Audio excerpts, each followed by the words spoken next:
David, let's start. David Best, let's start with you. What is to explain to someone who has no idea, who just stepped off the spaceship, what is Zenimation?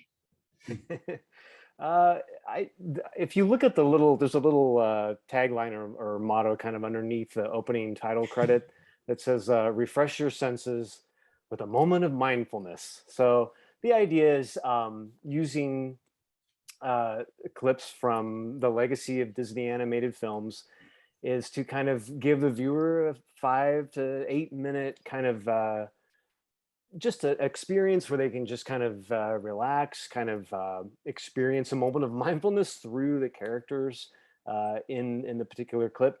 It's really an excuse, to be honest, to showcase some of the incredible visuals and sound from these films, and to do it in such a way that you just really might feel relaxed and maybe have kind of a moment of Zen when you're watching it.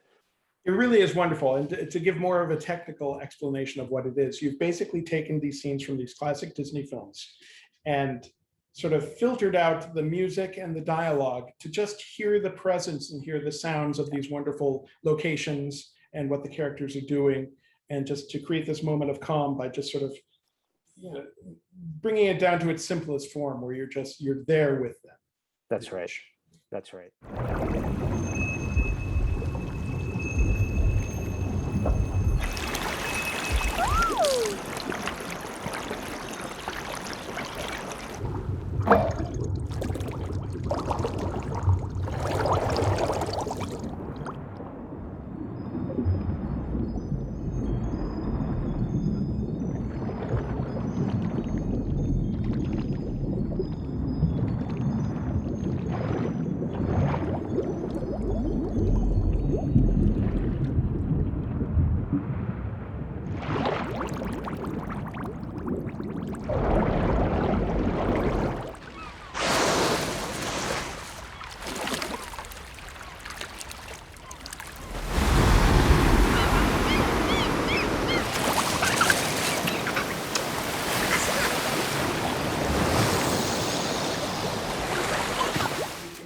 So many of these films, like Moana, those are pretty much the existing pre-dubs from the film.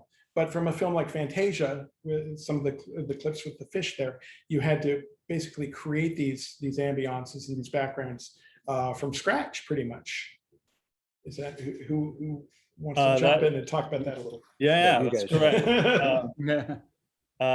We did, and when we're mixing films, sometimes we might do all the sound for the picture that would be there, but we may make a decision at some point to take it out and let music play and not interrupt the music, or for other reasons, like Fantasia is such a music heavy film already, we may end up not having an effects track. When you do something like take the dialogue and the music out, you're not left with much. So one of the things we had to do in cases like that was try to recreate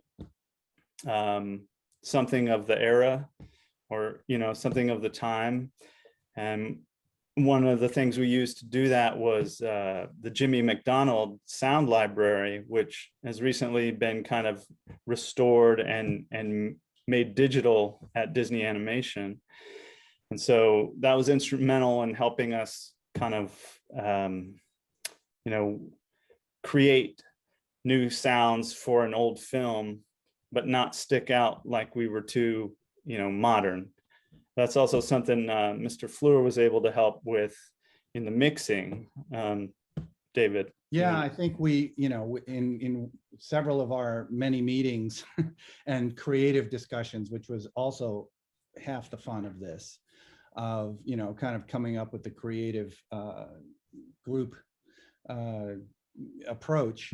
But we definitely didn't want to, as you said, modernize something that, we didn't want to take something and make it, full on in every speaker, when the original intent was not that at all. And they didn't have that technology at the time, so we kept it very much as it was. And so I would use, an Academy curve shelf and keep it fairly mono based. I mean, the trick was getting in and out of that so that it wouldn't suddenly feel very different, but we just wanted to keep the original spirit of the, you know, the director's intent of the material. So having the original library, Shannon's expertise in enhancing some of the things we couldn't get, and then, you know, mixing it all together and trying to make it feel organic. For someone like me who maybe is not as well versed in sound, there are certain scenes in Disney animation where I feel like, oh my God, the sound design, that, what a brilliant idea. There's a scene in Tarzan where Tarzan and Jane meet. Tarzan puts his hands out and they connect, they touch hands with each other, right? And it's a back and forth shot between the two of them. And then there's a moment where the shot is on Jane, I believe, and her hand is against Tarzan's. And then it cuts back to Tarzan, and it's like he realizes, oh, this is another human being. And you hear in the background a lightning bolt, because it's been raining, right? It's just been this gentle rain. You hear a lightning crack, like a little bit of thunder go. And it's just perfect. It's just like stuff like that. I thought, oh, well, that's got to be in there, you know, regardless of what's going on visually, we had to find a place. But getting back to your question, sorry. It's okay. Don't No, be that's great. excited about sound, David. That's great stuff. I'm such a geek about all this stuff. I just love it. I just That's love wonderful. it. Well, coming from yeah. trailers, I mean, some of those edits you made, some of the transitions are just fantastic. I mean, there are a lot Thank of you. the old trailer tricks, you know, especially going Yeah. from one action to another, like the one where they're starting up their day and doing all the things, and like, you know, there's one in the a moment in season 2 where Sebastian wakes up with a start, and then you cut to the bell tower, and, you know, little things like that that Yeah. are just really fun. Yeah, Yeah. that was fun to look for those moments too. And I actually, it's actually, I wish there was more time actually to look for those kind of things, because to me those are really fun. Season But 3, of course, David. it's there you go. Hey, I like that idea. Yeah, In the first season, you're relying on a lot of existing material, and then in the second season, you go off the grid a little, and you've created a lot more. And some of these films, like, you know, there are a few clips from Sleeping Beauty, which I think is one of the more gorgeous Disney films. And it was widescreen, and all the colors and everything were just fantastic. And you sort of, I have to say, listening to them again carefully for this webinar, there is a little bit more enchantment to that in the track. I mean, I'm hearing a few more exotic birds and things like that. Am I right on that? Yeah, we may have dressed it up a little.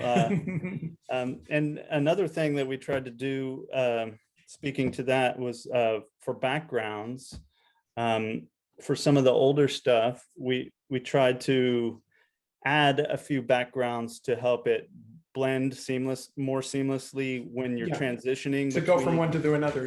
Yeah, from like a newer film to an older film. We tried to help that, you know, transition somewhat, which David also helped with in the mixing of it. But so yeah, we were in some cases adding backgrounds to sort of glue stuff together a little better, because, you know, the object of the films are, you know, relaxation, and we don't want to jar anyone from one clip to the other. So we were doing what we could, which of course creates interesting challenges when you've got, as David was mentioning earlier, about thunder, and there's some flying, and there's even water can be not very Zen-ish if, you know, if it's not played right. So, you know, Shannon presented me the first season I mixed at home here in 5.1 and 2-track stereo.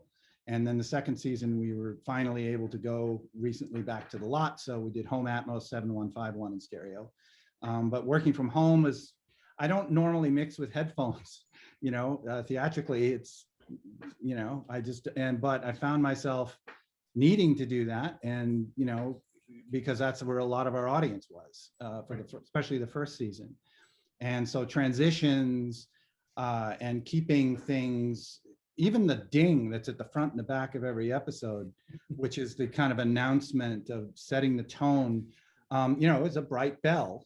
And so a little bit of control on that, and a big long reverb tail. And sometimes reverbs also helped with these transitions. I mean, classic mixing stuff that we do, but we don't want to ever be obvious about that stuff. We just want it to be in the spirit of it. And that was when we did our playbacks remotely or on the stage this past year. It was all about making sure we kept the spirit of, yes, okay, we have to be a little careful about Baymax flying because it's a little aggressive.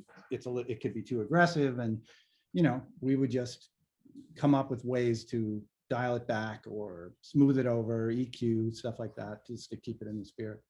If I could mention real quick, I think as an example of what you guys did, David, you and Shanna, it just amazes me is the Rain episode, which has a lot of scenes from Raya, the most recent Disney animated film, right? But then you go back to like shots from Bambi, and what you guys did on that episode as far as making it feel cohesive in the sense that you're in this environment that is somewhat consistent, even though you're going from varying aspect ratios and CGI state-of-the-art film. Yeah, different animation styles. Yeah. And not downplaying the artistry or the technological wonder of a film like Bambi. I mean, my goodness, the multi-plane camera use in that film, unbelievable. So in its own time, of course, it was a breakthrough, but just, dealing with the different when I saw that at the mix session, I thought, wow, this is truly amazing what these guys do. Well, I thank Shannon mostly for presenting something that was really dialed in, and his team, and it was. You don't have to be nice. What's that? I said you don't have to be nice. I sort of do. I'm just kidding.